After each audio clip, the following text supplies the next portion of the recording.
جہنم وہ جگہ ہے جو اللہ تعالیٰ نے گناہکاروں اور نافرمان بندوں کے لیے تیار کی ہے۔ یہ کوئی خیالی چیز نہیں ہے بلکہ عذاب کی ایک حقیقی جگہ ہے جہاں شدید آگ، ناقابل برداشت تکلیف اور سختیاں انتظار کر رہی ہیں۔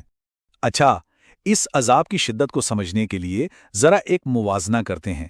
دیکھیں، دنیا کی آگ کتنی شدید اور تباکن ہوتی ہے، لیکن قرآن ہمیں بتاتا ہے کہ جہنم کی آگ وہ اس سے کئی زیادہ سخت اور سزا دینے والی ہوگی۔ آئیے اب ذرا دیکھتے ہیں کہ اس عذاب کی نوعیت کیا ہوگی، جہنم میں سزا کیسی ہوگی۔ سب سے پہلی اور بنیادی چیز جو وہاں ہوگی وہ ہے شدید آگ، ایسی آگ جس کا ہم تصور بھی نہیں کر سکتے۔ اس آگ کے ساتھ ساتھ کھولتا ہوا گرم پانی ہوگا جو تکلیف کو اور زیادہ بڑھا دے گا۔ اور پھر سزا کے طور پر بھاری زنجیریں ہوں گی۔ یہ بے بسی اور قید کی علامت ہے۔ وہاں کے لوگ چیخیں گے، بار بار مدد کے لیے پکاریں گے، لیکن انہیں کوئی راحت نہیں ملے گی۔